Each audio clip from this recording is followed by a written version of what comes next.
Anything alpha. Baranda ti go PLC. Baranda ti go PLC. Baranda là ń ṣe ń sìn. Ẹ fún wa lọ́jà. Ṣé bá fún wa lọ́jà wàá bá yín polówó. Àwa mú commission. 2,000 or 1,000 owó ni. 1,000 lórí àǹkárá kan owó ni. 2,000 lórí àǹkárá kan owó ni. 5,000 lórí ilé ìsìnwó náà. Baranda la wá ń ṣe ń bí. Baranda tún ti go PSC o. Ẹ jọ nítorí Ọlọ́run. Ẹ̀yin onílù rẹ̀ jẹ́ ń gbóhùn yín. Baranda ti.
party lélẹ́yìí o 1000 ni wọ́n ń lọ 500 ìtọ́kọ́ lànà ẹ̀wọ̀ ibi tó dé party ni ó fẹ́ ṣe party pè mí ó fẹ́ wo ọ̀rọ̀ pẹ̀lú scale ni màá tún bẹ́ẹ̀ fi scale wọn kò sẹ́ni tó máa lù ẹ́ ń jìbìtì àwọn ọjà àwọn èèyàn ṣe rí lónìí náà dòrò mi ṣe rí ọjà lákòjọ yìí people are buying. Mo tún ta mọ́tò ọmọ kékeré ọjà làwọn ń tà bí.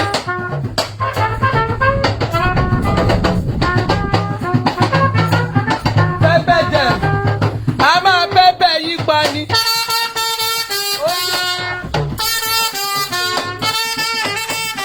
Ó pọ̀.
Send message on WhatsApp. Make it a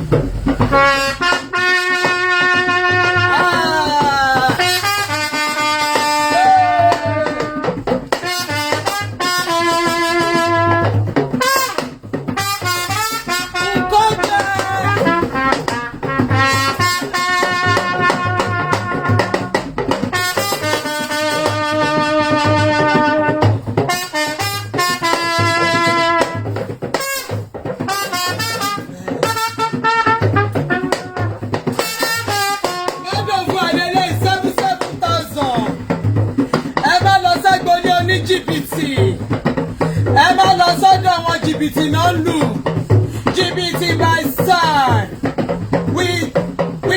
with excellent irọ́ ńláńláńláńlá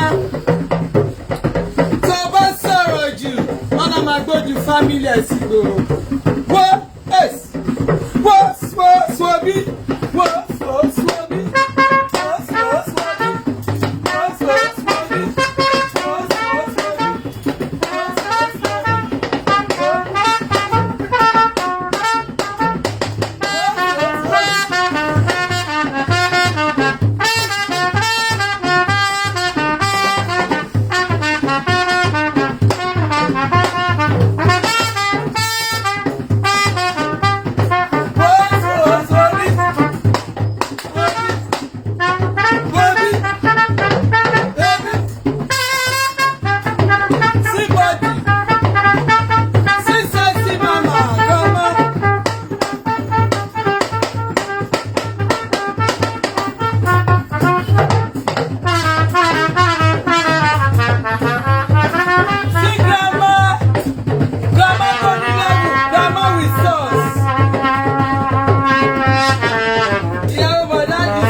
Lẹ́mi ò fẹ́ lẹ́wọ̀n. Ó lè fún alẹ́ lé. Iṣẹ́ tí ẹ sọ, àsìkò ti tó tí mo fẹ́ máa jẹ.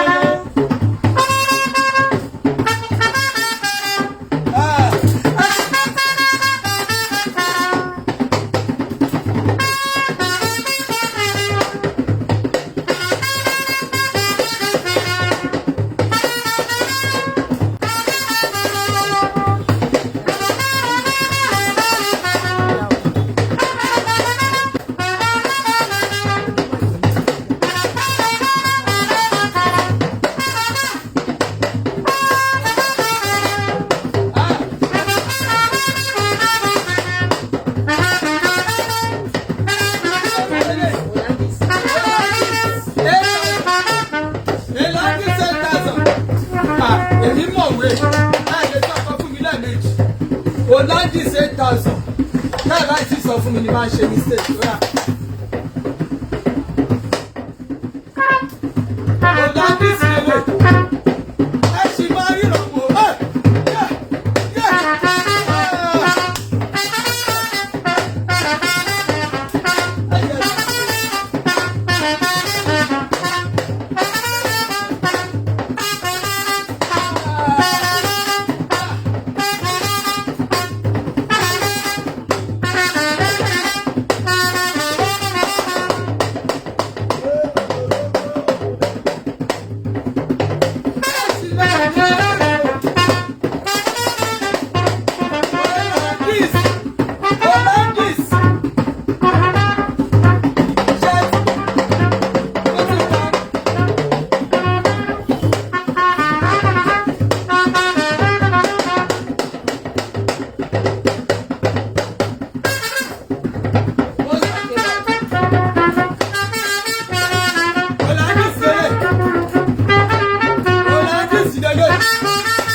àkàndà èwo ló lè dàbí tẹ́bù wá tẹ́bí tẹ́bù wá tẹ̀lé lónìí 6,000 6 bay wọ́n sì ná àkàndà 6,000 6 bay orange 16,000 àkàndà 6,000 àkàndà ẹ̀jẹ̀ mú síbí 6,000 ní ìwà ní ìwà 6,000 àṣìṣẹ́ lọ́wọ́ 6,000 kí ni ẹ̀wọ̀n rí ṣòro 6,000 àkàndà lélẹ̀ 6 bay different design.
Branda lèmi ṣe tèmi o ohun tó bá mú kálukú ni kò fẹnu ẹ̀ sàn o tó bá wù ìyá lè sọ pé ẹ̀yin kankan ni ẹ̀yin kankan lẹ́tẹ̀ ẹ̀yin ní ṣe ìtẹ́nìtì àwọn òun béèyàn à bá wọn jà á dẹ̀ compete pẹ̀lú ẹnì kankan lórí cyber space ṣùgbọ́n àwọn àtajà tiwa ni àwọn aṣáàjẹun á dẹ̀ wá bíbá láti bá tẹ́rìbọ̀dì jẹ́ ṣùgbọ́n kó rí fún yín gẹ́gẹ́ bí èrò ọkàn yín sí wa gbogbo èrò yín sí mi tọmọtọmọ kó rí bẹ́ẹ̀ fún yín o mo fà yín lé Kristi Olúwa lọ́wọ́ torí Jésù ní ó ní ìjà yóò ní kì í ṣe tèmi ó ní kì í ṣe tèmi Elizabeth tó ṣe bẹ́ẹ̀ Adébùhárí ayabọ̀dá Àdìsá ọmọdé Tinubu ọmọ Tinubu original ó ní ìjà yóò kì í ṣe tèmi ó ní tòun Olúwa ni nítorí ẹ̀mọ ìpínlẹ̀ fún Jésù àwọn òjẹba ń ṣépè gbẹgbẹjẹ.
Mrs. Integrity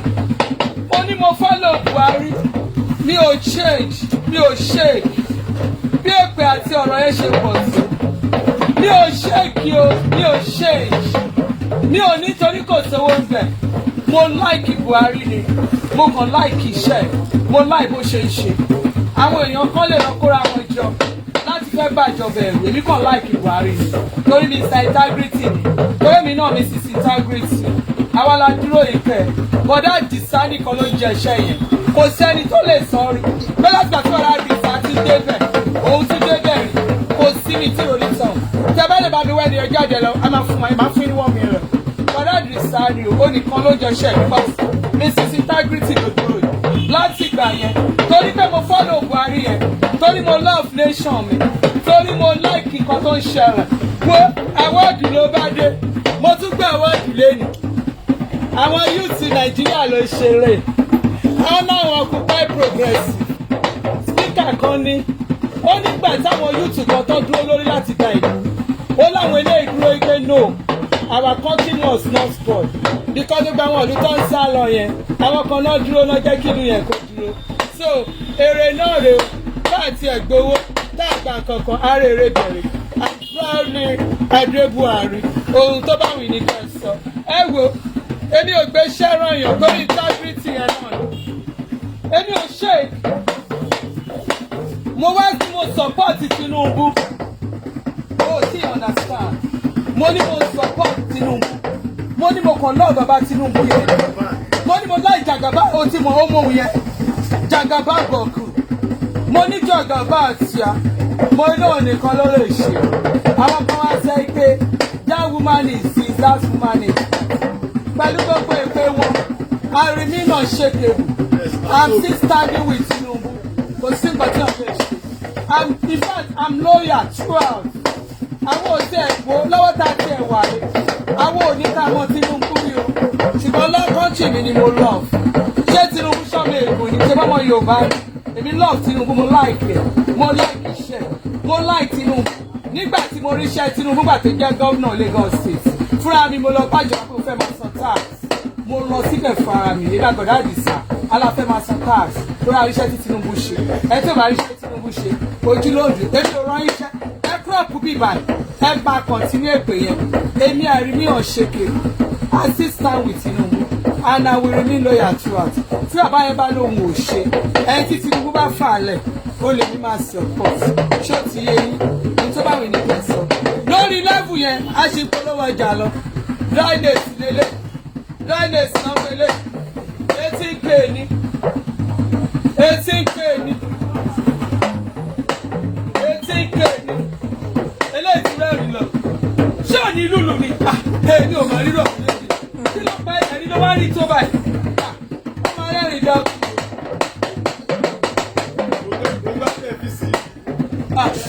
ṣé orí nǹkan wọ́n ó pọ̀ yamayama. ó fọ̀ ó pọ̀ bàjẹ́. Ó pọ̀ màmá.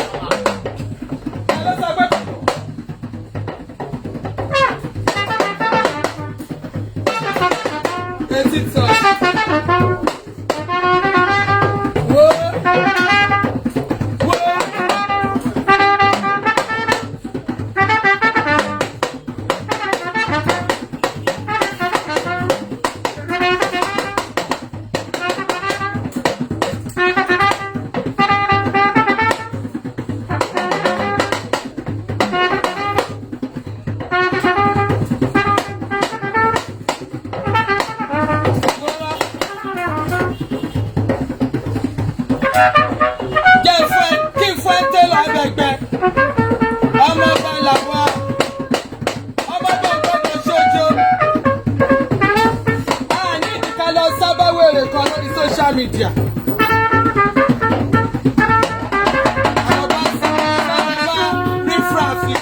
Social media.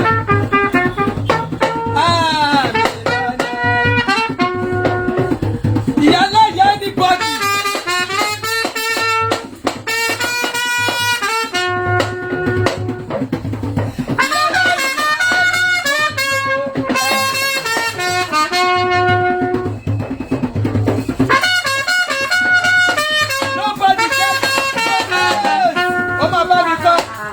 Nobody get 3 eggs.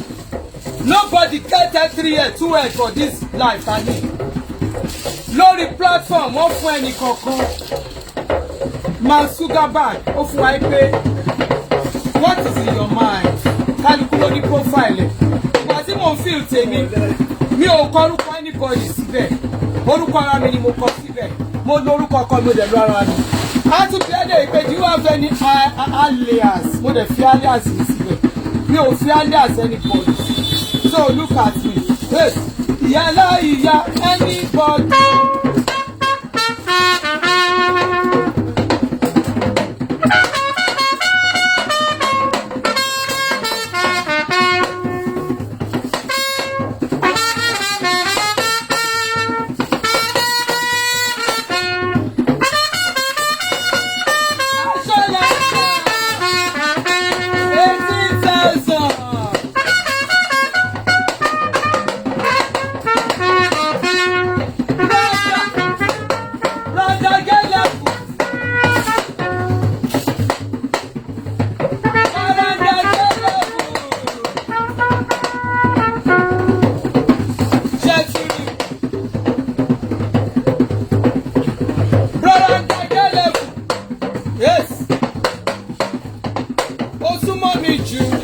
kó súnmọ́ mi tó yẹn ni ó jẹ ilé.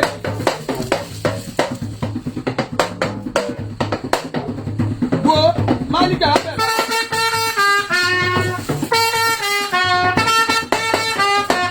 ẹ wo ọ̀rọ̀ tí tẹ́lọ̀ mi dá mi dá bó ṣe wà yìí èlé tẹ́lọ̀ máa gbà ṣẹ́ẹ̀rí owó ò lè pọ̀ ṣẹ́ẹ̀rí gbogbo tó gbà ṣe ìdúró ó dùn mí láti kìí adámi pé ló gbà rẹ̀ bọ̀ kò lè pọ̀ ṣẹ́ẹ̀rí gbé tẹ́lẹ̀ àwọn ará tẹ́lọ̀ mi ló rán nídìí ká wéèsì owó dání àwọn wá sí ìgbà kan báyìí láti ní kí ló ń jẹ bẹ́ẹ̀ àwọn òbí ìṣọmọ tó bá lè jẹ ẹwọ wa tún wa wò tẹ́lọ̀ mi ló rán ẹgbàgbé oṣù bọ́wọ́ bá ṣe mọ́ lògùn mọ́ ìyá dábì láyé bó ṣe wà ẹ́ lè kówó lè aṣọ yòó lè ní 10,000 lọ pọ̀pọ̀ ó lè kówó lè tó lè gbà tó bẹ̀ ṣe ìyá dábì mo jẹ́rìí tẹ́lọ̀ mi rò pé lè gbà jù 10,000 lọ ó lè jù bẹ́ẹ̀ lọ.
fún ẹ̀fọ́ ni. 25. Láti ìsàlẹ̀. Bàbá náà ní ọ̀rọ̀ dúró. Onídùúró ni ẹ̀ ṣe. Ọlọ́run sí èsì nìyẹn. Ọlọ́run sí èsì tí ò fi mí sílẹ̀. Tí ò jẹ́ kọ̀tà yọ̀ mí. Tí ò jẹ́ kí n ṣe. Bàbá ti fi depression sẹ́ni.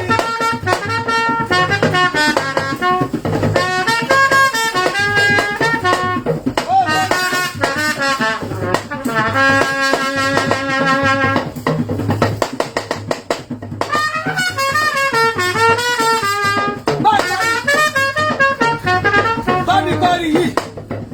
àwọn tó dúró jọlú wa.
Ọ̀pá náà. Ọmọ sí o.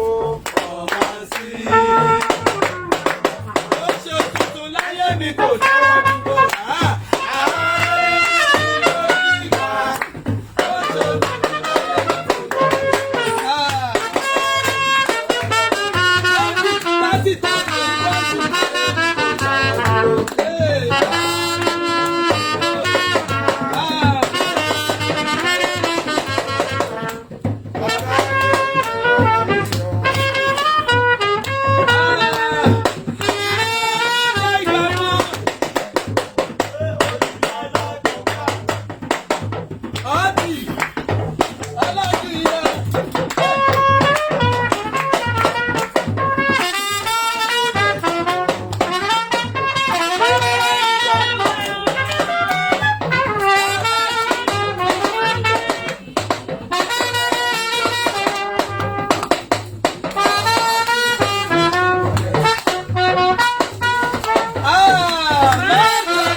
Káàdì náà ń pè fọ́ìjà káàdì ó dáa fọkùnrin 10,000 ijó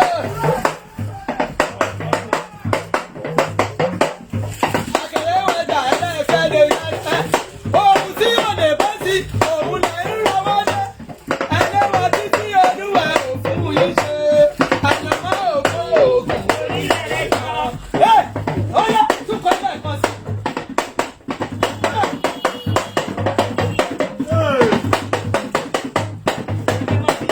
Ohun tí yóò lè bọ́ sí òun lè ń lọ́wọ́ lé ẹlẹ́wọ̀n títí olúwa.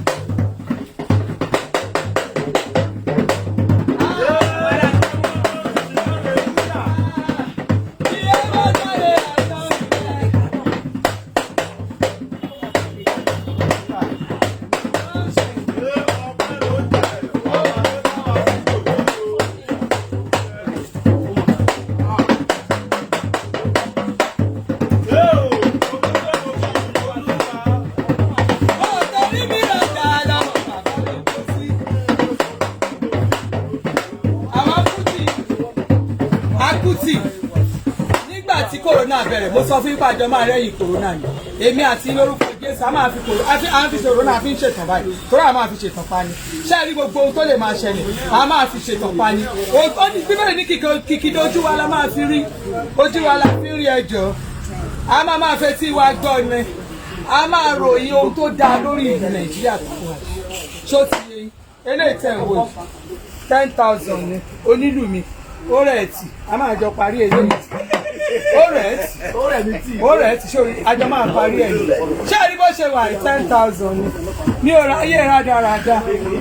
àwọn ò ráyè rédèrèdè.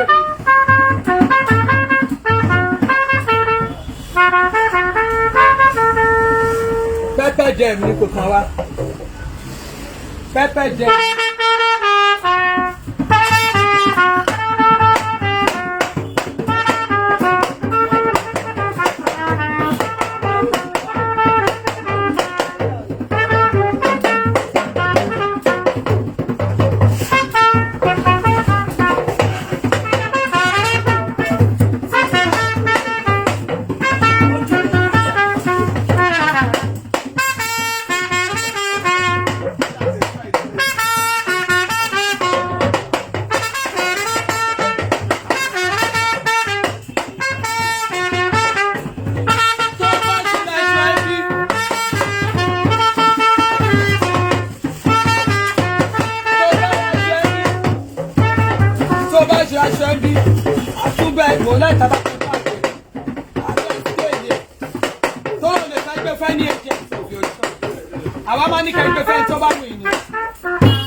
nígbà tí máa drag ẹgbẹ́ tí wàá kábà yín jẹ náà èmi ò ṣe orúkọ bẹ́ẹ̀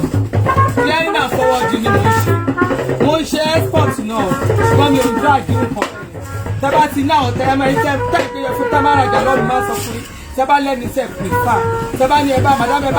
ẹ bá mi wọn weight ẹ̀ máa wọ̀ fún yín àgbẹ̀fẹ́ ń tẹ́tẹ́ gbé fún à ń deliver anywhere in Nigeria à ń deliver worldwide anywhere là ń deliver aṣọ tí wọ́n sínú pé ńgbà tí mo sanwó oṣù kan àbọ̀ mi ìraṣọ mi àwọn tó ti ń rajà mọ̀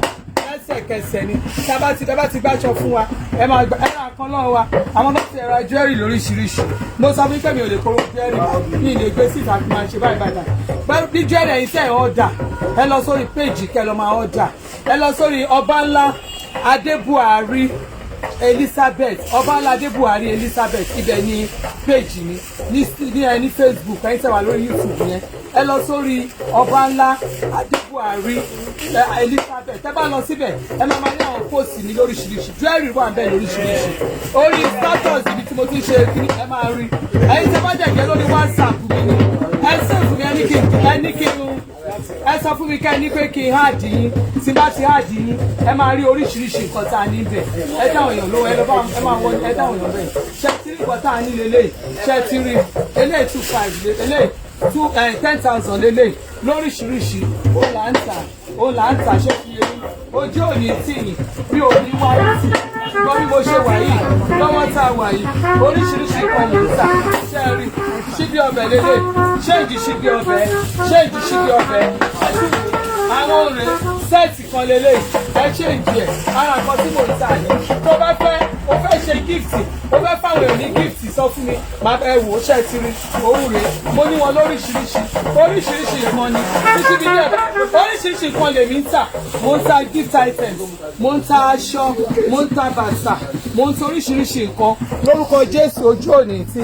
ṣe ti ń rí èmi ni mo wà ń bì báyìí orúkọ mi Ọbánlá Elizabeth lórúkọ mi ń jẹ́ ṣe rí àwọn onílù mi máa lọ ẹ̀yin onílù mi ẹ̀ lè máa lọ kò jù bẹ́ẹ̀ lọ ẹ̀yin onílù mi máa lọ so kò jù bẹ́ẹ̀ lọ ojú mi rè ohun ẹ̀rí ẹ̀rọ ẹ̀yin èèyàn ṣe bá wà rò pé lọ́ọ̀fù mi ẹ fẹ́ ra kírìmù mi ẹ béèrè irú kírìmù tí mo ń lò ẹ̀yin tẹ́ ń béèrè kírìmù tí mo ń lò yẹn kírìmù èmi fúnra mi mo ń ṣe kírìmù mi àwọn bà ayé mi jẹ́ ni wọ́n bà ojú mi jẹ́ wọ́n bà fèsì mi jẹ́ wọ́n bà bọ́dì yẹn jẹ́ wọ́n bọwọ́ mi jẹ́ mo wá da aláwọ̀ kànáà kiri torí ẹ̀ ni wọ́n máa fi ń bú mi àwọn kan á pè mí ní Ọbánlá onífolójú kíní koríṣiríṣi àwọn oníkòkòrò àwọn eléèlá àwọn oníkòkòrò lára àwọn tí bọ́dì wọn ò ṣe é gbé wọn síta gbangba àwọn oní pákéjì àwọn àṣẹ ṣáàtì a máa tún gbójú síta láì gbé nǹkan kan sí so ẹ tẹ́ nídìí kírìmù mi yẹn ṣẹ́ẹ̀rì cleanser mi rìn ṣẹ́ẹ̀rì cleanser àti ọṣẹ mi lélẹ̀ cleanser rè ìpara lélẹ̀ sẹ́ẹ̀tì tẹ́ máa rí lórí kírìmù mi lélẹ̀ iṣẹ́ rí lélẹ̀ ni à ń pè ní Tóbi repair oil eléyìí Alizi glowing oil ni Aṣàbí herbal soap tí mo fi ń wẹ̀ lélẹ̀ òun lélẹ̀ ẹ̀yin oníjigbìnjigbìn oníjẹgbẹ́jẹgbẹ́ ẹ̀yin alára tára yín ò smooth ẹ̀yin tẹ́ẹ̀kan pákéjì ara yín táwọn oníkírìmù ti bá yé yín jẹ tẹ́yìn gan ti fọwọ́ ara yín bá yé ara yín jẹ tẹ́ẹ̀tì làwọn ipo tẹ́ẹ̀tì oríṣiríṣi bá yé ara yín jẹ ẹ pè mí ẹ jẹ́ kí n bá yín tún bọ́dì yín yẹn ṣe ẹ jẹ́ kí n tún bọ́dì yẹn ṣe I'm so proud of my products. I'm so proud of my products. Ohun tó bá mú kálukú ni kò ṣe. Ẹ̀yin èèyàn ẹ tí wọ́n máa bá mi analyse body mi o.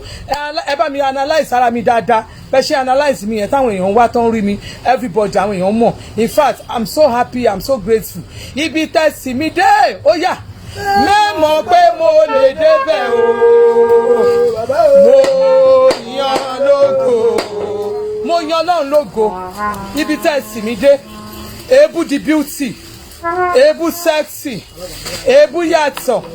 èébú wá change, orí èébú wá pé, brain wá dìde, àwa wòwe kí la lè forí ṣe. Mo wá bẹ Ọlọ́run mi pé gbogbo ọ̀rọ̀ yóò gbọ́dọ̀ lọ lásán. Olúwa, ẹ mọ̀ kéèyàn sùn kó tó oorun sùn, kó tún brain yẹn rùn. Gbogbo bẹ́ẹ̀ ṣe ń bú mi yẹn mò ń láìkẹ̀, ibẹ̀ mò ń kọ́gbọ́n oríṣiríṣi ń bẹ̀. Ẹ ṣé mo dúpẹ́, ọgbọ́n ni mò ń kọ́. Ẹ̀yin in fact, mo láìkẹ̀ yẹn ẹgbẹ́ mi tẹ́ kọ́ mi lọ́gbọ́n. Ẹ kọ́ mi bí wọ́n ṣe ń sáré, ẹ kọ́ mi bí wọ́n ṣe ń pẹja, ẹ kọ́ mi bí èèyàn ṣe ń fi aroma sí gbogbo iṣẹ́, ẹ kọ́ mi pé mi ò gbọ́dọ̀ ṣẹ̀kẹ́ èbú, ẹ kọ́ mi ẹ jẹ́ kí n mọ̀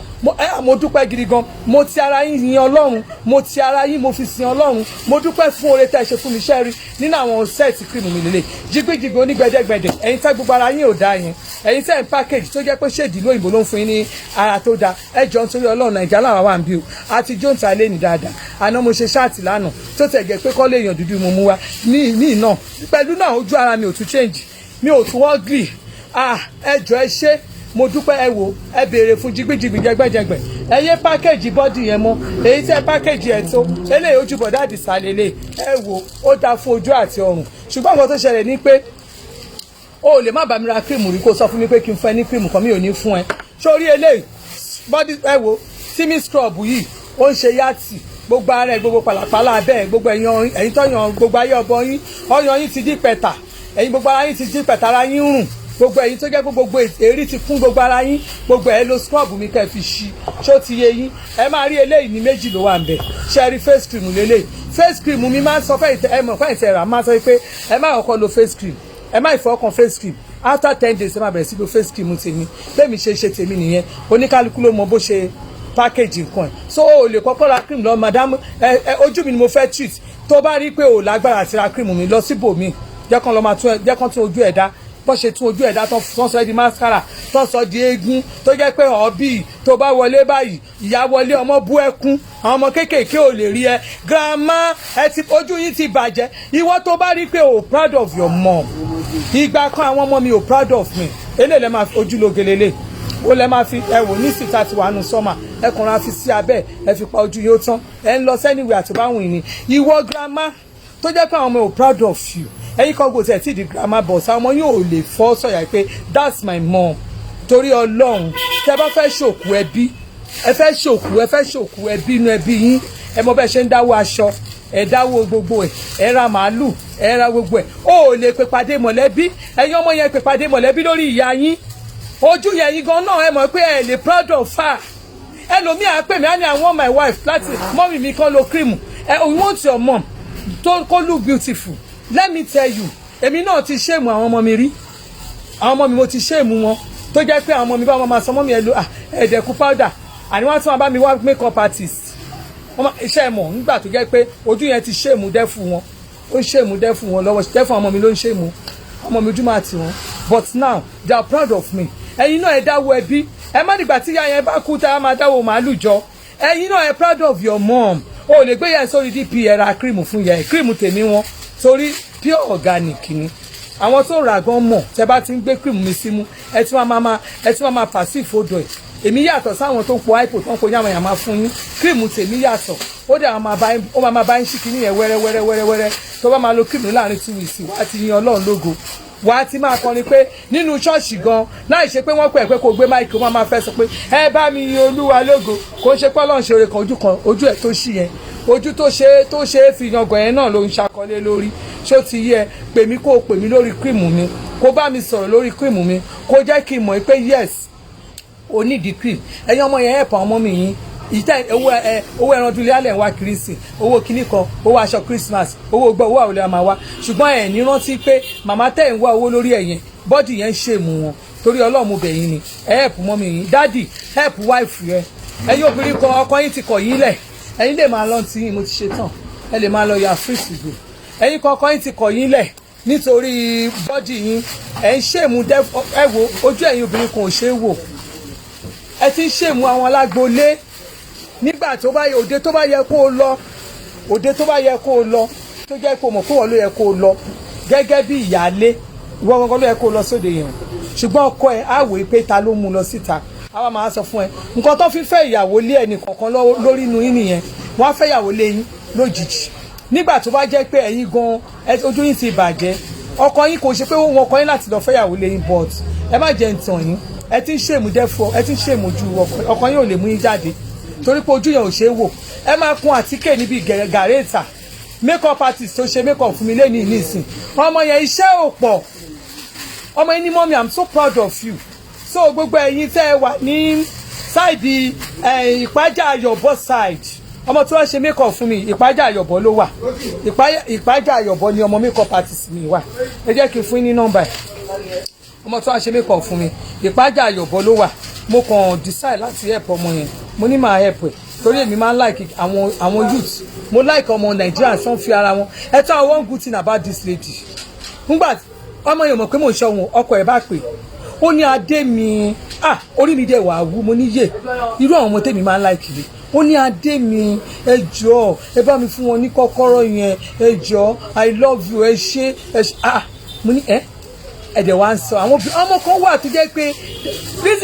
mo sọ fún yín ọmọ ẹ máa bá polówó ẹ o makeup artist ní ìmọ̀rúkọ ẹ ó kàn wá sí ni kí mọ́mí ẹ jọ òun náà makeup artist lòun mo dẹ̀ wá ní òkè má wọrí o ṣẹ́rí tójú ìbò ṣe ẹ jẹ́ kí n fi nọ́mbà ẹ̀ fún 08034557478 ọmọ yẹn 08034557478 sáìdì ayọ̀bọ̀ ìpàjà yẹn ló ń gbé sáìdì ayọ̀bọ̀ ìpàjà yẹn ló ń gbé ṣẹ́rí ó tẹ̀ impress mi she's a married woman but the way tó fi sọ̀rọ̀ sọ́kọ ẹ̀ gan ó jẹ́ kó rí mi wú gan because man like ó ní adé mi ẹ bá mi fún wọn kì ó dà ìpọ́n wá kì ibì kan wọ́n wá kì ibì kan wá ní àwọn ọmọ yẹn ti ń pè é pé mo ló fi kí sí ó lóun fún ọmọ màmá yẹn ọkọ ẹ̀ ní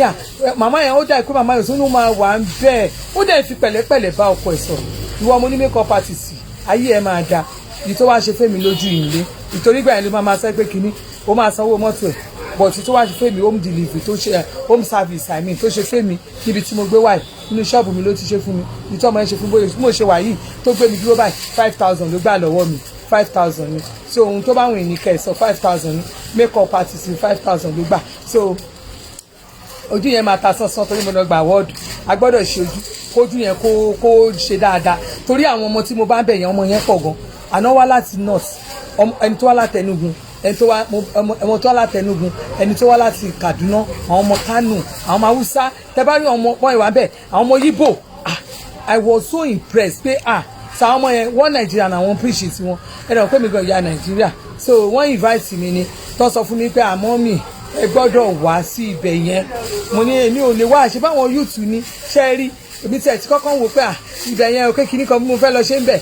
wọ́n ní ẹ máa wá mo ní nígbà tí ọmọ yẹn rí i pé mo ṣe ń sọ̀rọ̀ ó jọ pé mi ò ní wá nígbà tó jalè àná ló ní mọ́mì tó bá sẹ́yìn mẹ́sẹ̀sì mẹ́jọ nítorí Ọlọ́run ẹ mọ nǹkan tó ṣẹlẹ̀ àfẹ́ fún yín láwọ̀ọ́dù pé bóun ṣe rí bẹ́ẹ̀ ṣe ń bọ́ ẹ̀ ní wá torí Ọlọ́run fẹ́ fún yín láwọ̀ọ́dù nígbà tó di tẹ́bárí táìtì tó débẹ̀ wọ́n ń pè mí mọ́mì ẹ jọ̀ọ́ prógáàmù ti fẹ́ tán bá ní ẹ má wọ̀rí oní makeup artist mi yẹn ṣe mọ̀ pé ọmọ yẹn mo ṣe ìmọ̀ ni ó ti níṣẹ́ ńlẹ̀ òun ní kí n bóun polówó pé mọ́mì ẹ bá mi ìgbówó lọ́wọ́ ẹ o ẹ má ní mo gbó lọ mi ìgbó lọ ẹ̀yin ọmọ youth tó jẹ́ pé bóyá àwọn iṣẹ́ kéékèèké báyìí lẹ́yìn ṣe tó bá jẹ́ makeup artist àìmọye ẹlòmíì tó sọ kí mò ń ṣe kí wọ́n polówó fóun tí n bá polówó n bá dérí kí n bá ṣe makeup mi ní ilé sọ pé òun ló ṣe makeup mi so irú ẹ̀yin ọmọ youth bẹ́ẹ̀ yẹn mo lè bá ń polówó ẹ ránṣọ tó bá ti kó tó ránṣọ fún yàn fún mi máa fún ẹ lówó mi ní kíni máa tún fún ẹ lówó torí mò ń ẹ̀pọ̀ ẹni kó tó ránṣọ fún mi bá sọ pé mọ́mì mò ń ránṣọ máa kọ́kọ́ fún ẹ láṣọ pé yà lọ rán ilé ìwá náà tó bá ran tó fèmí ṣe practical kí n tó introduce ẹ sáwọn èèyàn ṣùgbọ́n kí wọ́n á lọ sẹ́kẹ́ kínní ìwọ tó bá ń jẹ́ tailor ọmọ ẹ̀ ń ṣe tailoring ò ń ṣe kínní àwọn iṣẹ́ kékèké yẹn mi ò lè gbowó lọ́wọ́ ẹ̀ tó bá ti try tó ti ṣe kínní tó ti rírun mi Ìyálájé Ọmọ́tọ̀ṣọ́ ló tẹ́lẹ̀ fún mi bó ṣe wà yìí irun tẹ́ ń wò lórí mi kò dìgbà tó bá lọ fọ́ báǹkì má lọ fọ́ báǹkì iṣẹ́ rírun bó ṣe wà 6,000 naira ni wọ́n dẹ̀ bá mi deliver in 1,000 ẹ lọ sórí Ìyálájé Ọmọ́tọ̀ṣọ́ òun ló ta fún mi tó bá fẹ́ nọ́mbà ẹ̀ máa send ẹ̀ sí ẹ 1,000 6,000 wọ́n fi 1,000 deliver so èmi ò kọjá ìyá ara mi jewelry ọrùn mi ẹ̀rí post èmi náà mo ta jewelry sẹ́ẹ̀tì bó ṣe wà bí gbogbo sẹ́ẹ̀tì ṣe wà ẹ ṣáàrú bó ṣe wà yìí kò dìgbà tó bá lọ fọ́ báǹkì bó ṣe wà yìí máa tà fún ẹ torí ìwọ tó bá ti ọ̀dà máa bẹ́ẹ̀ ṣe ọ̀dà ṣó ti yẹ máa bẹ́ẹ̀ ọ̀dà ẹ ó máa dé ẹ má jẹ́ fún 1 week mọ́ 10 days torí clearing kò fast mọ́ bí ti tẹ́lẹ̀ ṣó ti yẹ yín 10 days ni bó ṣe wà lọ́rùn ìwé ṣe rí létí mi 40,000 sẹ́ẹ̀tì 40k pẹ̀lú kínní kò ń bó kò ń change 40,000 ni ẹ bò mí wìtìwìtì ọmọ alájẹ làwa gbogbo nǹkan tó bá fẹ́ béèrè lọ́wọ́ mi kírìmù mi wọ́n o kírìmù mi wọ́n o lè yọ́ra first timer o lè yọ kírìmù mi rà mi ní tán ẹ̀ o lè yọ kírìmù mi rà o lè sọ fún mi pé madam ojú mi nìkan ni tó bá rí pé ojú ẹ̀ yẹn ó ń pè ẹ̀ bẹ́ẹ̀ bá pè mí tí máa sọ iye kírìmù yẹn bá mi dín èló ni eléyìí ò sọ̀rọ̀ dídín bí o bá sí bọ̀dá àdìsá ló ní ò jẹ́ kí n bá tí increase owó kírìmù mi torí gènìyàn ò pọ̀ bọ́ọ̀kọ́ mi sọ fún mi pé tẹ́lẹ̀tẹ́lẹ̀ tó bá ń gé ní 10,000 lórí èèyàn 10 tó bá ń gé ní 5,000 lórí èèyàn 50 èwo ló pọ̀ jù ń bẹ̀ ó dẹ̀ ti máa employ àwọn èèyàn wàá tún fáwọn kan níṣẹ́ so ṣì máa gbà bẹ́ẹ̀ kó máa lò bẹ́ẹ̀ bọ̀dá àdìsá ni kẹ́ máa dúpẹ́ lọ́wọ́ ẹ̀ ojú òní tì í tó bá ra aṣọ lọ́wọ́ mi máa fún ẹ ní tailor owó tailor mi ṣì ṣùgbọ́n òun ra aṣọ lọ́wọ́ mi má jẹ́ ntàn mi ì lè fún ẹ tailor kó o pè mí jù bẹ̀rẹ̀ mi ì lè fún ẹ tailor bó ra aṣọ túfà ẹ jẹ́ ara aṣọ lọ́wọ́ ẹ̀ onísọ̀lẹ́nu ni tó bá ra aṣọ yẹn màdámù bẹ́ẹ̀ yín ra aṣọ kó báyìí pé mi ò bá ra aṣọ ó wà lọ́ra aṣọ túfà bàbá ra aṣọ méjì kan ẹ fún wa tailor màá sọ pé ṣé o wà òkè lẹ́yìn kó máa lọ gbé aṣọ fún tailor tó gbá ẹ lójú ló ń kọ mi ó fẹ́ ra aṣọ ọrùn mi ó fẹ́ ra aṣọ ọrùn mi màá bẹ́ẹ̀ ra àràtúnrà ni èmi náà ra nbí kan ni àràtúnrà ni tó bá ní ẹni yẹn tó bá pè mí pé kí n bó ń polówó ọjà irú àwọn ọlọ́jà báyìí irú aláṣọ tí mo wọ̀ yìí tó bá ní madam ẹ bá mi polówó ọjà ìyẹn ọ̀tọ̀ mo lè bá polówó ọjà ṣùgbọ́n ó máa sanwó fún mi pé kí n bó ń polówó ọjà ṣé ó ti yé yín máa bá polówó ọjà tó bá ní àwọn aṣọ tó mọ̀ páṣọ ló ń tà madam mo ní àwọn aṣọ àwọn design tó le ẹ bá mi polówó ọjà mi fi péjì máa bẹ́ẹ̀ polówó nìyẹn ò ń ṣọ̀fẹ́ kò ń ṣe àwọn ọmọ kéékèèké tó ṣẹ̀ ń dìde o ṣùgbọ́n ẹ̀wẹ̀ tó ṣe àwọn ọmọ kéékèèké tó ṣẹ̀ ń dìde lèmi sọ o ṣùgbọ́n àwọn tó yẹ pé o ti lórúkọ o ti ránṣọ o ti wà òkè ìwọ náà ti mẹ́nu ẹ̀ o wá fẹ́ máa olùkó o lè lò yẹ ẹ̀kan jìbìtì o lè lò mí o àgbàlagbà ní mi 51 going to 51 in some days on July 5 ni màá pé 51 so èmi náà ti di grandma àwọn ọmọ mi mo ti bí ọmọ tọ́ńdó mo ti bí ìtọ́ńdó èèyàn àwọn ọmọ mi ti ń bímọ nílé ọkọ wọ́n ti ń bímọ nílé aya àbí báwọn náà ṣe máa ń pè ẹ́ ọmọ mi náà ṣàtìmọ̀ rẹ̀ àti ilé ọkọ àti ilé aya wọ́n ti ń bímọ ń bẹ̀ so òòyàn kan ẹ lè wá lóye ayé jìbìtì èmi náà smart ẹ ti mọ̀ pé mo smart orúkọ mi ṣì ń jẹ́ bẹ́ẹ̀ Ọbalẹ̀ Elizabeth lórúkọ mi gbé fún ìjọba ayabọ̀dá àdìsá tí ò ní rival Adé Tinubu Adé Buhari Fisas Kama gbogbo orúkọ tó bá wù yín oníkẹ́pẹ́ wa àwa ṣì ń jẹ́ bẹ́ẹ̀ ajáde má tàn lé fearless mi ò fear bo bí mo ṣe wà láyọ̀nù ní mí àyà mi kí gbangba mi ò ń bẹ̀rù èèyàn mi ò ń bẹ̀rù anybody mi ò lè bẹ̀rù anybody ẹnìkan lè níbì kan máa dúró sí ṣó ti yẹ yín mo dúpẹ́ gidi gan ẹ̀yin ẹgbẹ́ mi ẹ ṣé o gbogbo ẹ̀yin tẹ́ ẹ kọ́ mi wọ́n ṣe ń pẹ̀ ìta ẹ jẹ́ kí brain yìí ẹ jẹ́ kó jí wá tẹ́ bá rí mi ò fi fọ́n bọ̀ ẹ máa rí ẹ tí ì rí nǹkan kan o ẹ rí nǹkan kan gbogbo ẹ̀yin tẹ́ ń béèrè ọjà yẹn ní ọjà mi ọjà tá à ń expect ọjà kan máa dé níjọ́ Monday ọjà kan máa wà ráǹdì Monday tó jẹ́ ọjà tuntun òun la máa fi jẹ́ ọ̀sẹ̀ nìkẹ́ mọ̀ pé Ọlọ́run dá sí wa gan Ọlọ́run dára kò ní àbùkù kankan Ọlọ́run Adé Babalọ́lá Ọlọ́run dára kò ní àbùkù kankan o Jehovah Madara Jehovah nice o Ọlọ́run lèmi sìn Ọlọ́run sí èsì tó bá jẹ́ tòótọ́ mi ò mọ Ọlọ́run mi mọ́ tó bá jẹ́ pé Jésù nìkan ni mò ń sìn tó jẹ́ tòótọ́ Jésù nìkan ni mò ń sìn ogun ayé kan ò lè borí mi ogun ọ̀tá kan ò lè borí mi ogun social media ò lè borí mi gbogbo ogun tó bá lè dìde wọ́n máa fọwọ́ ara wọn gbé ogun ni ṣé ẹ rí ẹ̀ ń kọ́ mi ní akọ láti lè mọ bóyá ṣe máa di ẹrù ẹ̀ ń kọ́ mi gidi gan ni ojoojúmọ́ ni mò ń gbọ́n ni brain yẹn ń ṣiṣẹ́ brain yẹn ń dìde ni why ṣé ẹ rí ẹ̀yin èèyàn bí mo ṣe ń pẹ́ kí n tó sùn yẹn kò tí ì tó iṣẹ́ yẹn jẹ́ kí n máa ṣàìsùn ẹ jẹ́ kí n tún jẹ́ kí àwọn staff tún pọ̀ kó jẹ́ pé àjọ máa ṣàìsùn mọ́jú ni kò dàbí ti tẹ́lẹ̀ mo ní level ti change level ti yàtọ̀ iṣẹ́ ti yàtọ̀ ojú yẹn ti ń change gbogbo nǹkan ti ń change mo appreciate ẹ̀yin tẹ́ ń patronize mi ẹ̀yin tẹ́ ẹ̀ patronize wa mo mọ̀ pé ṣe máa patronize wa ẹ̀yin èèyàn ẹ má lọ sọ́dọ̀ wọn mọ́ olè ni wọ́n ń jà ó fẹ́ ra ilẹ̀ ń bàdàn ilẹ̀ wà ń bàdàn ó bẹ̀ láti 350,000 ilẹ̀ ìbàdàn ilẹ̀ ọmọ àdìo ó wà ń bẹ̀ láti 350,000 nílẹ̀ ìbàdàn ti bẹ̀rẹ̀ ṣó ti yẹ yín ilẹ̀ ìbàdàn 350 èyí tó wọ́n jù ó ní 580,000 ẹ má lọ ra ilẹ̀ ẹ má lọ fi gbogbo owó yín lọ kó fáwọn nílẹ̀ ẹ má ẹ̀kọ́ parọ́ promo fún yín kò sí nǹkan tó ń jẹ́ promo Làfúnkì homes and property ó nìkan ló lè ṣe táyẹ̀yàn bá ń béèrè Làfúnkì ẹ lè bèèrè lọ́ọ̀mì kẹ́níà àwọn olóṣùn jẹ́ Làfúnkì obìnrin aláàánú kan ni òun ló dìde nígbà tí mò ń sọ̀rọ̀ lẹ̀ òun ló dìde ló sọ pé ẹ jẹ́ kó ran àwọn èèyàn lọ́wọ́ kí lòun lè fi ran àwọn èèyàn lọ́wọ́ Làfúnkì homes and property ó ti ní ilẹ̀ ó ní ilẹ̀ nílẹ̀ ṣó ti yé yín Làfúnkì alágbo ó ní ilẹ̀ nílẹ̀ tó fi ń ṣe ọjà ẹ̀ ó fọwọ́ gẹ̀ẹ́tì Làfúnkì bó bá fẹ́ láti lè sọ pé o fẹ́ bá Làfúnkì ra ọjà o fẹ́ bá Làfúnkì ṣe òwò pọ̀ a fẹ́ pe Làfúnkì ẹ wo orí platform mi tẹ bá ti wá ó dàbí pé kò sí Làfúnkì phone number yẹn kò sí lórí fóònù tí èlé orí fóònù tí mò ń lo yìí but ẹ bá nídìí ilẹ̀ lọ́wọ́ Làfúnkì ẹ wá sórí platform mi ẹ lè wá Làfúnkì gan náà ẹ wá Làfúnkì LAFUN ṣẹ̀rí FUN yẹn KK ní tiẹ̀ KKY ó ní website Làfúnkì alágbo náà ni òun kan náà ló ń tàgbo òun kan náà ló ń ta ilẹ̀ ó ti ní ilẹ̀ tó ti gbàwé ilẹ̀ láti ọjọ́ tó ti pẹ́ ló wá ń tuta láti lè fi ṣe àwọn èèyàn lóore láti fi ṣe àwọn èèyàn ní àǹfààní ẹ má lọ ra ilẹ̀ lọ́dọ̀ àwọn tó jẹ́ pé wọ́n kàn jálu owó lẹ̀ ni wọ́n understand wọ́n mọ documentation palẹ̀ wọ́n mọ àwọn nǹkan tí wọ́n fẹ́ gbà ń palẹ̀ wọ́n kàn jálu ni ẹni tó mọ̀nà lèèyàn tẹ̀lé o ẹ tẹ̀lé Ọbanla Elizabeth èmi ní kẹ́ máa tẹ̀lé Ọbanla Adébuhari Elizabeth orí péjì mi nìyẹn lórí Facebook tẹ́ bá tún fẹ́ tẹ̀lé mi ẹ lè tún wá lọ sórí personal kìíní mi orí personal page mi ẹ lọ Ọbanla stop ṣe bẹ́ẹ̀ Elizabeth tó bá send friend request mi tí n bá wẹ̀ tí n bá rí pé òun ṣe fake profile tí mo pò kì í ṣe fake profile I accept ẹ mi ò like fake profile mi ò like fake people mi ò like àwọn tí wọ́n máa ń kata shoot ayé wọn tó jẹ́ pé wọn ò tó nǹkan kan ṣùgbọ́n ẹnu náà ń lé àwọn tó jẹ́ pé wọ́n ṣe àwọn máa gba nǹkan ní nǹkan mọ́ra ni wọ́n máa ṣe bí ìgbà tó jẹ́ pé àwọn ni àwọn kọ́ ni ṣùgbọ́n wọn ò jẹ́ nǹkan kan ẹ bá gbogbo ara tí mo fi hàn bíbá ilé ni mo sọ fún yín mo ní bàràǹdà lè ní ṣe wọ́n máa fún mi ní ṣéǹjì èmi ni mo ní cream èmi àwọn àǹkárá gbogbo aṣọ àǹkárá gbogbo àwọn gíní aṣọ ọkùnrin tẹrí ń bí èmi kọ́ ni mo ní mo polówó ẹ̀ ní mo bá wọn polówó bàràǹdà lè mí ṣe nínú bàràǹdà tí n bá ṣe èmi àgbà ṣéǹjì tèmi àwọn jewelry èmi kọ́ ni mo ní mo bá wọn polówó ẹ̀ ní nínú bàràǹdà tí n bá ṣe èmi gbẹ̀lú mi sì máa rí ṣéǹjì tèmi o fẹ́ mú aṣọ tẹ́ bá rí aṣọ o fẹ́ mú aṣọ o fẹ́ ṣe patí mo ṣẹ̀ báwọn èèyàn mú aṣọ ni aṣọ 1,000 pieces ó ní mo ṣẹ̀ báwọn èèyàn báwọn rà 4 set 500 èyí tá a lọ kó ń jẹta èyí tó kù lélẹ̀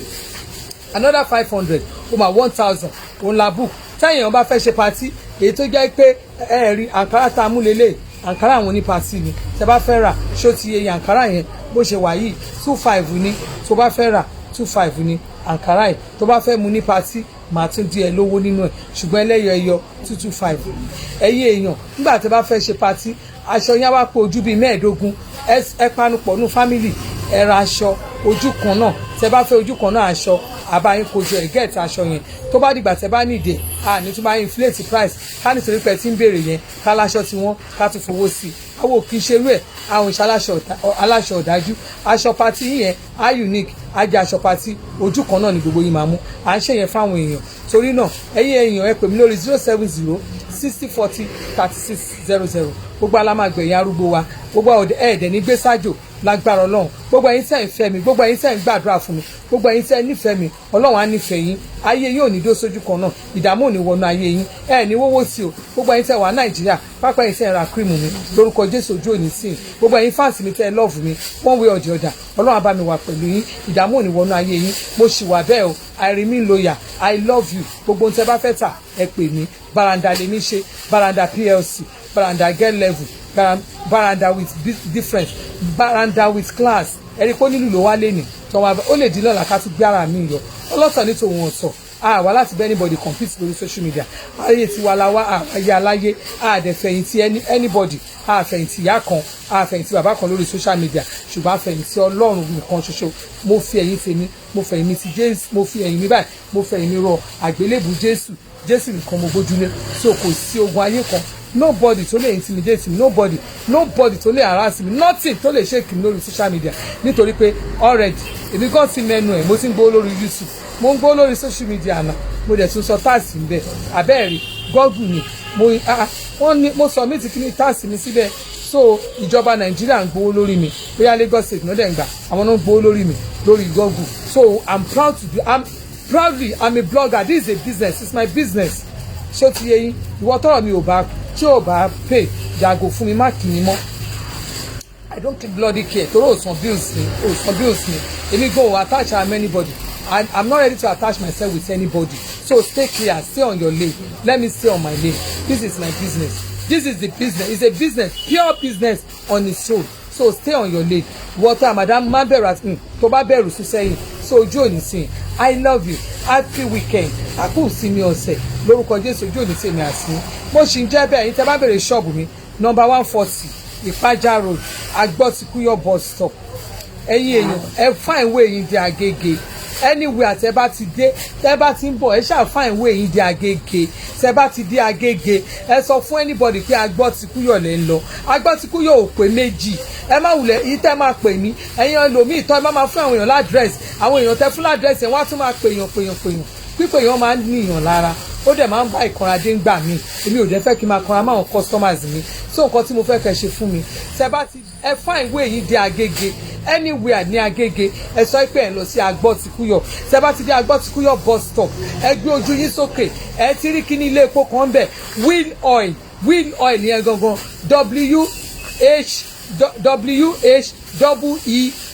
WHEEL nílé epo yẹn ni tẹ́ bá ti dé ilé epo yẹn ṣọ́ọ̀bù mi gangan lẹ máa rí mo fèsì ilé epo máa ti ilé epo jọ ń wòra wa ni so ẹ ti rí kẹ̀kẹ́ àwọn ọmọ kéékèèké ń ta ẹ má àwọn ẹlòmíràn máa sọ fún àwọn wá ṣọ́ọ̀bù aláṣọ kẹ̀kẹ́ àwọn ọmọ kéékèèké tẹ́ ẹ bá wọlé ẹ lè mọ nǹkan tá à ń ṣe lórúkọ Jésù ojú òní sí mi ìdẹ̀ ní wáyé sí ẹ̀yin tẹ́ nífẹ̀ẹ́ mi Ọlọ́run á nífẹ̀ẹ́ yín ẹ̀yin tẹ́ nífẹ̀ẹ́ mi Ọlọ́run á nífẹ̀ẹ́ yín ẹ̀yin tẹ́ nífẹ̀ẹ́ mi Ọlọ́run á nífẹ̀ẹ́ yín lórúkọ Jésù ẹ̀dẹ̀ tẹ́nitì ẹ̀dẹ̀ ní wá owó tì ní dolówó àná love you all happy weekend ẹ ṣeun gan bye bye.